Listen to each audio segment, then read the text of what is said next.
Dear friends, एक बार फिर से स्वागत है आपका चौहान क्लासेस में। हमने वॉइस का पहला पार्ट किया था जिसमें हमने बेसिक रूल्स डिस्कस किए थे। आज हम वॉइस का सेकंड पार्ट करेंगे और उसमें देखेंगे कि बाकी बचे हुए सेंटेंसेस को हम किस तरह से एक्टिव से पैसिव में बदल सकते हैं। तो आज सबसे पहले हम जिसे डिस्कस करने जा रहे हैं वो है इंटेरोगेटिव सेंटेंसेस। तो चलिए शुरू करते हैं। इंटेरोगेटिव सेंटेंसेस, हमें पता है कि इंटेरोगेटिव सेंटेंसेस जो हैं वो दो तरह के होते हैं, एक जिनको हम यस नो क्वेश्चन कहते हैं और दूसरे होते हैं WH क्वेश्चंस। तो सबसे पहले हम इन यस नो क्वेश्चन की बात करते हैं। तो यस नो क्वेश्चन में सबसे पहला हमारा जो एग्जांपल है वो क्या है, डू दे प्ले फुटबॉल। देखिए ये सेंटेंस है प्रेजेंट इंडेफिनिट टेंस का, और हमने क्या कहा था कि प्रेजेंट इंडेफिनिट टेंस में हम फर्स्ट फॉर्म की जगह पे या फिर एस या ईएस की जगह पे इज एम आर का यूज करते हैं एक्टिव से पैसिव में बदलते समय। लेकिन अब बात है डू की और डज की, तो सेम रहेगा। सेंटेंस हमारा इंटेरोगेटिव है, एक्टिव से जब इसे पैसिव में बदलेंगे ये तब भी इंटेरोगेटिव ही रहेगा। लेकिन अब जब हम फुटबॉल को इधर लेकर आएंगे एज ए सब्जेक्ट, तो मान लीजिए कि मेरा फुटबॉल आता है इधर, डू दे प्ले फुटबॉल, क्या वे फुटबॉल खेलते हैं। तो अब इसका पैसिव क्या बनेगा कि क्या फुटबॉल उनके द्वारा खेली जाती है। तो अब डू हमारा यहां से चला जाएगा, तो इसकी जगह पे अब क्या आना है, इज एम आर। तो वो इज एम आर में से फुटबॉल जो है उसके साथ में क्या आएगा, फुटबॉल सिंगुलर है तो सिंगुलर के साथ इज आएगा। तो हमारा सेंटेंस हुआ इज फुटबॉल, और हमारी प्ले की वर्ब की थर्ड फॉर्म प्लेड, और बाय दे को हम बदल देंगे देम। देखिए अभी भी बेसिक बात वही है कि हमने सब्जेक्ट को ऑब्जेक्ट की जगह पे रखना है, ऑब्जेक्ट को सब्जेक्ट की जगह पे, और जो वर्ब है उसको हमने चेंज कर देना है। और वर्ब में ही हमारा डू डज या हेल्पिंग वर्ब और जो भी दूसरी वर्ब है वो सारे इसी में इंक्लूड होंगे। नेक्स्ट सेंटेंस देखते हैं, डज शी स्पीक इंग्लिश, क्या वह इंग्लिश बोलती है। तो इसका पैसिव अगर हम करेंगे तो क्या होगा कि क्या इंग्लिश उसके द्वारा बोली जाती है। तो हम सबसे पहले इंग्लिश को इधर लेकर आते हैं। ये दोनों एग्जांपल हमने प्रेजेंट इंडेफिनिट के लिए इंग्लिश। अब डज हमारा एज ए रूल चला जाएगा। अब इसकी जगह पर जो प्रेजेंट इंडेफिनिट का हमने रूल बताया था, जैसे कि हम पहले अभी बताया, तो उसकी जगह पर क्या आना है, इज एम आर। इन तीनों में से फिर से इंग्लिश हमारी सिंगुलर है, तो इज इंग्लिश।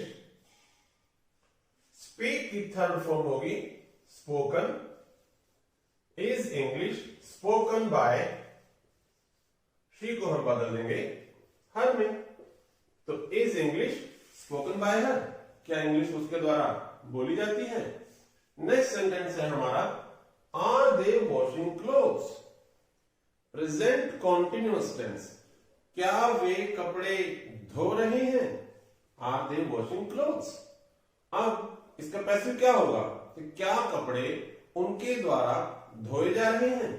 तो यस नो क्वेश्चंस में हम जब बात कर रहे हैं हेल्पिंग वर्ब की, जब हमारी हेल्पिंग वर्ब सेंटेंस के बिल्कुल शुरू में आई हुई है, तो उसकी जगह पर हमारा जो उसमें ट्रांसफॉर्मेशन होना है हेल्पिंग वर्ब का, वो उसकी जगह पर ही होगा। कैसे, आर दे वॉशिंग क्लोथ्स। अब हम इधर क्या लेकर आएंगे, क्लोथ्स, तो क्लोथ्स। अब आप ये देखिए इज एम आर की जगह पर जो आएगा वो यही आना है। जैसे डू डज की जगह पे जो भी आया वो शुरू में ही आया, इसी तरह से क्लोज के साथ आर की जगह पर जो भी आना है वो यही आएगा। अब क्लोज भी प्लूरल, दे भी प्लूरल, तो दोनों जगह आप आर ही रहेगा। तो आर क्लोथ्स रूल अगर आपको याद हो प्रेजेंट कॉन्टिन्यूअस का, जहां पर आईएनजी होती है हम वहां पर बीइंग लगाते हैं। तो आर क्लोथ्स बीइंग, और वॉश की थर्ड फॉर्म हम यूज करेंगे वॉश्ड। तो क्या हुआ, are clothes being washed by, देखो हम बदल देंगे देम, क्या कपड़े उनके द्वारा धोए जा रहे हैं। इसी तरह से हमारा पास्ट कॉन्टिन्यूअस था, वर दे कटिंग ग्रास, क्या वे घास काट रहे थे। बिल्कुल सेम, हम अब इधर घास लेकर आएंगे। तो ग्रास, ग्रास, अब देखिए दे के साथ वर आया क्योंकि दे प्लूरल है, मगर घास तो सिंगुलर है। तो अब इस वर की जगह पर वाज आएगा। वो आपस में क्यों चेंज हुआ, क्योंकि हमने टेंस नहीं चेंज किया, टेंस अभी भी वही है, पास्ट कंटीन्यूअस टेंस। तो ग्रास, ग्रास के साथ आएगा वाज, वो इसीलिए क्योंकि ग्रास सिंगुलर है। वाज ग्रास, फिर से वही आईएनजी की नाम का हम आईएनजी की जगह पे प्लेस करेंगे बीइंग, कट की थर्ड फॉर्म कट ही होती है। तो was grass being cut by, देखो फिर से हम बदल देते हैं देम, क्या घास उनके द्वारा काटी जा रही थी। Next sentence, did he help you, past indefinite tense. Did, जिस तरह से प्रेजेंट इंडेफिनिट टेंस में डू और डज थे, बिल्कुल उसी तरह से पास्ट इंडेफिनिट टेंस में डिड है। प्रेजेंट इंडेफिनिट टेंस में हम डू और डज की जगह पर इज एम आर का यूज करते हैं, मगर पास्ट इंडेफिनिट टेंस में डिड की जगह पर हम वाज और वर का यूज करते हैं। तो अब जबकि मेरा सब्जेक्ट उधर से जो आने वाला है, जो कि मेरा अभी ऑब्जेक्ट है, तो वो होगा यू, मैं यू को इधर ले आया। अब हमने कहा कि डिड बिल्कुल डू और डज की तरह चला जाएगा। अब इस डू और डज की जगह पर तो इज एम आ रहे थे, डिड की जगह पर आना है वाज और वर। अब इस वाज और वर में से यू के साथ हमेशा वर ही आता है। तो वर यू बचा क्या हमारे पास, हमारी were you helped, were you helped bye कौन, बाय ही को हम बदल देते हैं him, were you helped by him, क्या तुम्हारी उसके द्वारा मदद की गई, इस तरह से। नेक्स्ट है हमारा परफेक्ट, प्रेजेंट परफेक्ट को हम ले रहे हैं सबसे पहले। Has she written a book, क्या उसने एक किताब लिखी है।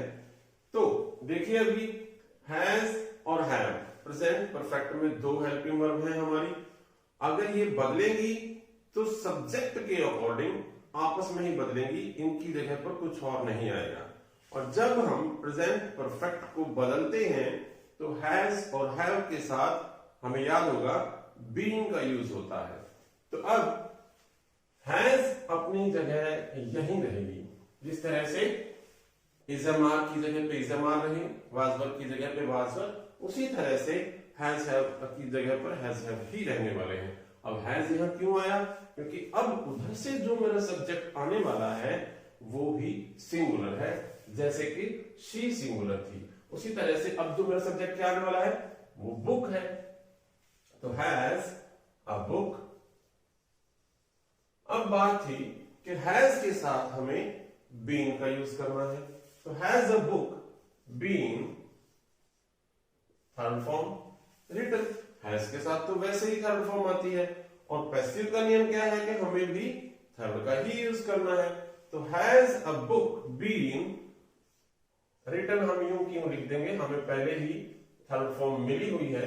तो has a book been written by कौन, हम शी को बदल देंगे हर। तो सेंटेंस क्या हुआ कि क्या एक किताब उसके द्वारा लिखी जा चुकी है या लिखी गई है। इसी तरह से बात फिर आती है मॉडल्स की। यदि सेंटेंस की शुरुआत एक मॉडल कर रहा है तो मॉडल अपनी जगह पर यूं क्यों रहेगा, और जैसा कि हमने किया था कि मॉडल जब सेंटेंस में आता है तो उसे बदलते वक्त हम मॉडल बी और थर्ड फॉर्म का यूज करते हैं। तो देखते हैं कैसे। Will see steel the money, क्या वह पैसे चोरी करेगी? तो देखिए अभी अब जब हम इधर मनी लेकर आते हैं, मनी आ गई, विल द मनी। अब बात है कि विल, तो will the money, will the money हमने कहा उसके साथ लगेगी बी। अब स्टील की हमें थर्ड फॉर्म लिखनी है, वो क्या होती है? स्टोलन। तो क्या हुआ? Will the money be stolen by कौन? She, by her. क्या पैसे उसके द्वारा चोरी किए जाएंगे? Next sentence, can she control the situation, क्या वह सिचुएशन को कंट्रोल कर सकती है? मॉडल है तो हमारा कैन अपनी जगह पे ही रहेगा, कैन। अब हम उधर से क्या लेकर आना है? The situation. Can the situation, can the situation, अब जरूर है वो क्या कहता है कि हमें मॉडल के साथ बी का यूज करना है। Can the situation be control, control की थर्ड फॉर्म का यूज करना है, तो can the situation be controlled by, फिर से हमारा शी को हम बदल देंगे हर। क्या सिचुएशन उसके द्वारा कंट्रोल की जा सकती है? इस तरह से। तो अभी तक हमने जो इन इंटेरोगेटिव सेंटेंसेस में चेंज किया वो WH का ना होकर यस नो क्वेश्चन का था। क्या हम फुटबॉल खेलते हैं? क्या वो इंग्लिश बोलती है? क्या कपड़े धो रही हैं? क्या वो सिचुएशन को कंट्रोल कर सकती है? हाँ या ना। लेकिन हमारे कुछ सेंटेंसेस हैं वो WH वाले होते हैं, यानी कि जिनमें हमें WH मिला, जैसे why, what, when, where, whom। इन सेंटेंसेस को कैसे बदलेंगे? देखिए अगर ध्यान दें, हमारे सेंटेंस के शुरू में है वाई, व्हेन। अगर हम इनको छोड़ भी दें, एक मिनट के लिए हम भूल जाएं कि इस सेंटेंस के शुरू में ये है, देखिए ध्यान दें इस पर, इस सेंटेंस के शुरू में ये है, हम एक मिनट के लिए भूल जाए तो हमारा सेंटेंस किससे शुरू हो रहा है? हेल्पिंग वर्ब से। हैव, यहां पे फिर से हेल्पिंग वर्ब, ये एक मॉडल भी हो सकता है। तो उस टाइम ध्यान रहे कि जो चेंजेस हमने इधर इन सभी सेंटेंसेस में किए बिल्कुल सेम यूं की यूं होगा, जो WH वर्ड है वो अपनी जगह यूं की यूं रहेगा। देखिए सेंटेंस वाई, वाई है ये बिल्कुल शुरू में है तो शुरू में ही रहेगा। अब सेंटेंस क्या हुआ? Have you broken the glass, क्या तुमने शीशा तोड़ा? अगर हम इसे वाई के साथ कहते हैं तो क्या होगा कि तुमने शीशा क्यों तोड़ा? तब देखिए वाई।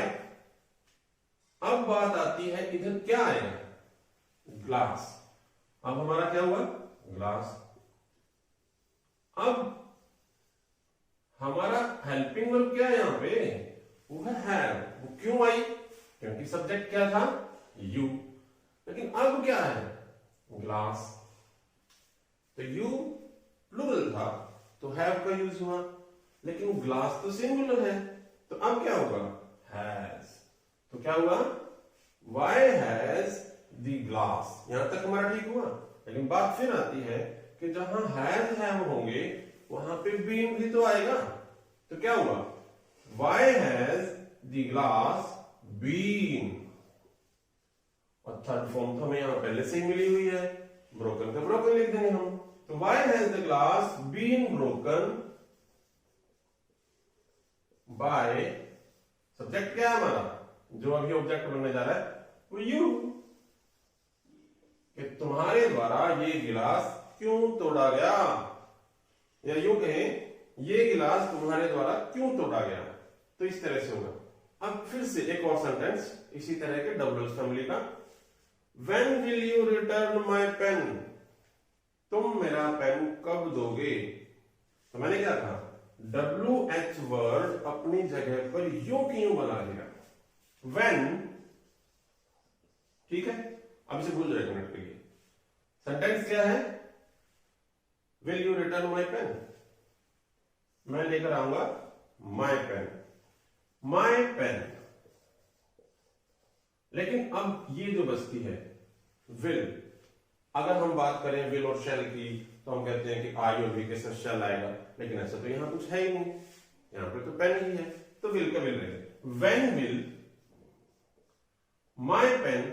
अब देखिए हमने कहा कि विल के साथ क्या आता है?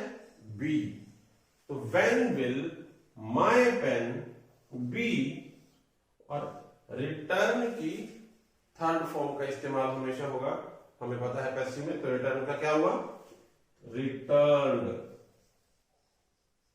रिटर्न, तो क्या हुआ? When will my pen be return by, कौन करेगा रिटर्न? रिटर्न करेगा यू। तो क्या हुआ कि मेरा पेन तुम्हारे द्वारा कब रिटर्न किया जाएगा, कब वापस दिया जाएगा। तो इंटरोगेटिव सेंटेंसेस अभी जारी है, इनमें एक चीज अभी और है। यदि वाक्य हु से शुरू हो तो हम उसे बाय हुम से शुरू करेंगे। देखिए, यदि वाक्य हु से शुरू हो तो उसे बाय हुम से शुरू करेंगे। कैसे? Who teaches you English? तुम्हें इंग्लिश कौन पढ़ाता है? तो यहां एक चीज का ध्यान दें, इस तरह का सेंटेंस कई बार आता है और ये सेंटेंस मैं कई बार एग्जाम में देख चुका हूं। तो हमने कहा कि जहां हु है तो हम वहां बाय हुम लिखेंगे, ठीक है। अब बात आती है कि इस सेंटेंस की पहचान क्या है, कौन सा टेंस है? प्रेजेंट इंडेफिनिट, ठीक है, वर्ब की फर्स्ट फॉर्म आई हुई है। फिर बात आती है, इसमें दो ऑब्जेक्ट हैं, एक यू और एक इंग्लिश। हमने पिछले पार्ट में किया था कि अगर हम पहले ऑब्जेक्ट को उठाते हैं तो सेंटेंस इजीली बन जाता है। तो कैसे? अब अगर मैं पहले ऑब्जेक्ट को उठाता हूं यानी कि यू को, तो मेरा रूल क्या कहता है कि यदि सेंटेंस में वर्ब की फर्स्ट फॉर्म है तो हम वहां इज़म आर का यूज करेंगे। तो अब यू के साथ इज़म आर में से क्या आने वाला है? वो होगा आपका आर। तो बाय हुम आर यू, अब टीच की हमें थर्ड फॉर्म लिखनी है, वो हो जाती है टॉट। अब क्या बचा? English. By whom are you taught English, कि तुम्हें इंग्लिश किसके द्वारा पढ़ाई जाती है। अब एक चीज और ध्यान दें कि इस सेंटेंस के हम शुरू में ही बाय लिख चुके हैं, तो बाद में बाय का कोई सवाल बनता ही नहीं। अब इसका दूसरा ऑब्जेक्ट उठा के देख लेते हैं। बाय हुम,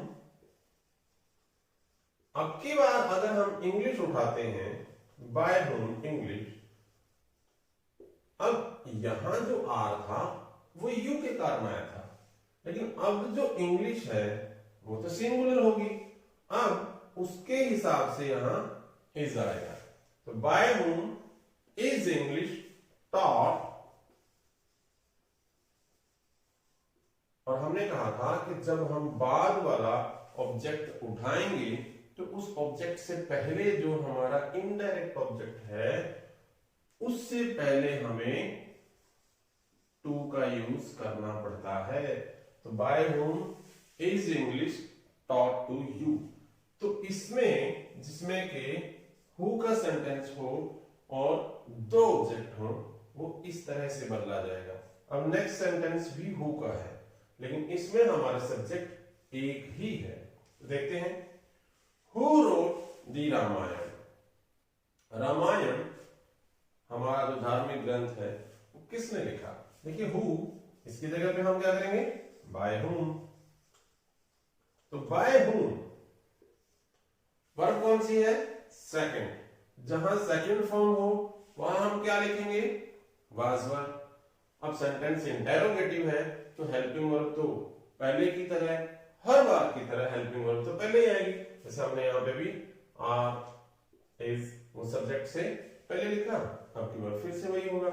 हमारा सब्जेक्ट क्या है? अब क्या बनेगा? रामायण। अब रामायण जो सब्जेक्ट है वो है सिंगुलर। रामायण एक किताब का नाम है, एक धार्मिक ग्रंथ है। तो बाय होम, अब एक है रामायण, तो वर्ब की सेकंड फॉर्म की जगह पे आने वाला है वाज और वर।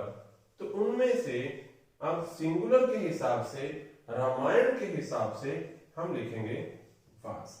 Bye whom was the Ramayan, और रोट की हमें थर्ड फॉर्म लिखनी है, वो होगी रिटन। तो क्या हुआ?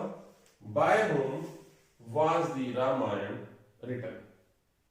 नेक्स्ट इसी तरह से अब इसका बिल्कुल वाइस वर्सा कहेंगे हम। यदि वाक्य हमारा होम से शुरू हो, देखिए यहां क्या था, यदि हु से शुरू हो तो उसे बाय होम से करना है। वहां क्या कहता है, यदि वाक्य होम से शुरू हो तो उसे अब हु से शुरू करना है। सेंटेंस है whom have you invited, अब whom है तो इसे हमने हु से शुरू करना है, हु। अब बात आती है हेल्पिंग वर्ब क्या है, सेंटेंस इंटरोगेटिव है, हेल्पिंग वर्ब वाक्य के शुरू में रहेगी। हेल्पिंग वर्ब क्या है?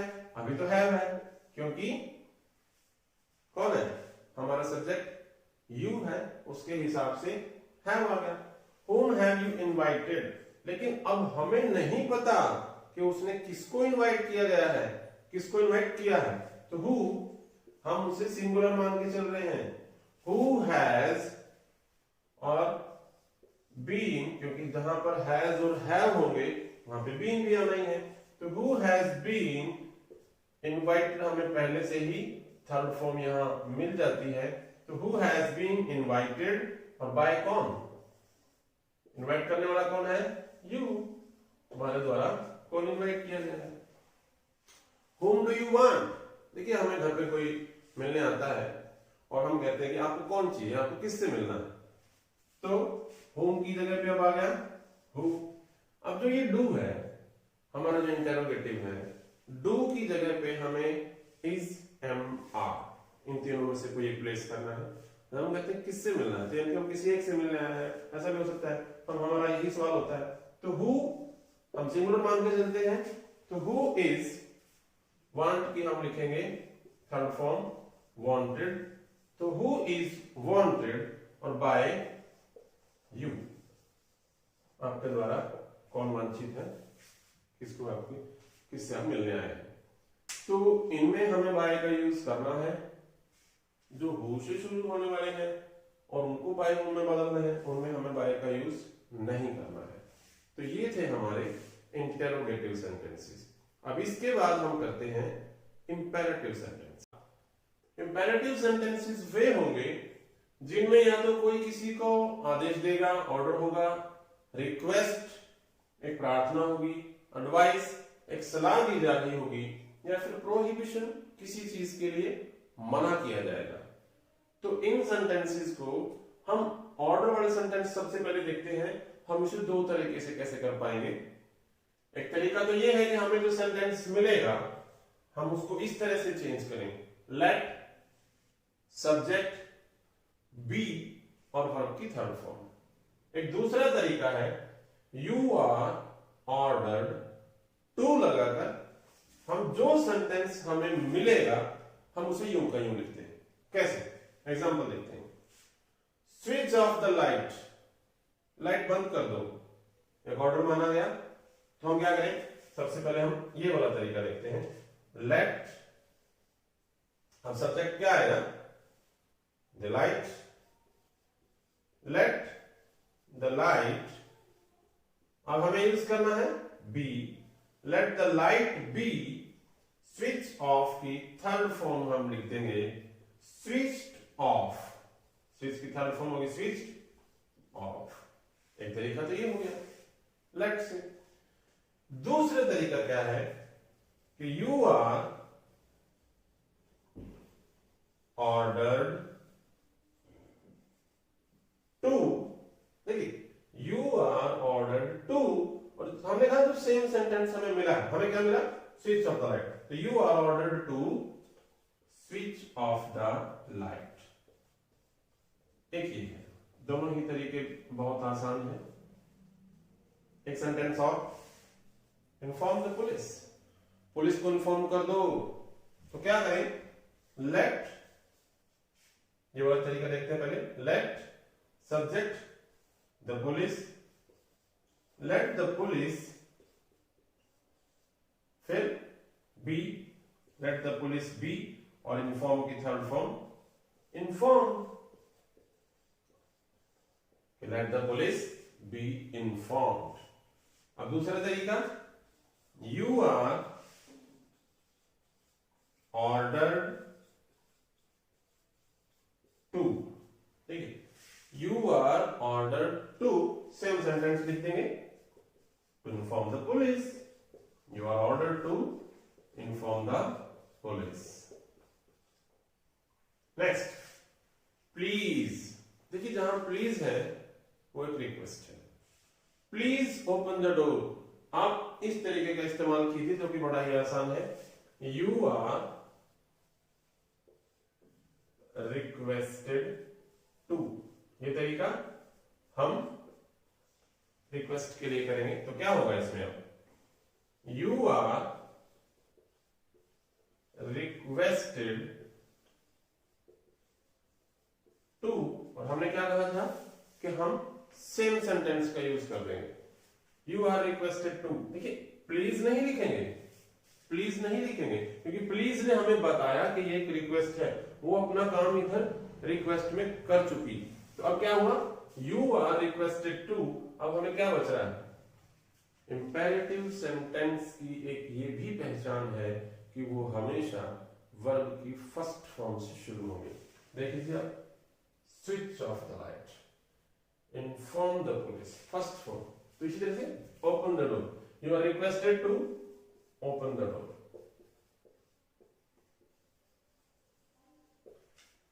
गेट अप अर्ली, एडवाइस दी जा रही है आपको, गेट अप अर्ली, इसको भी इसी तरीके से करें आप, सो सिंपल, यू आर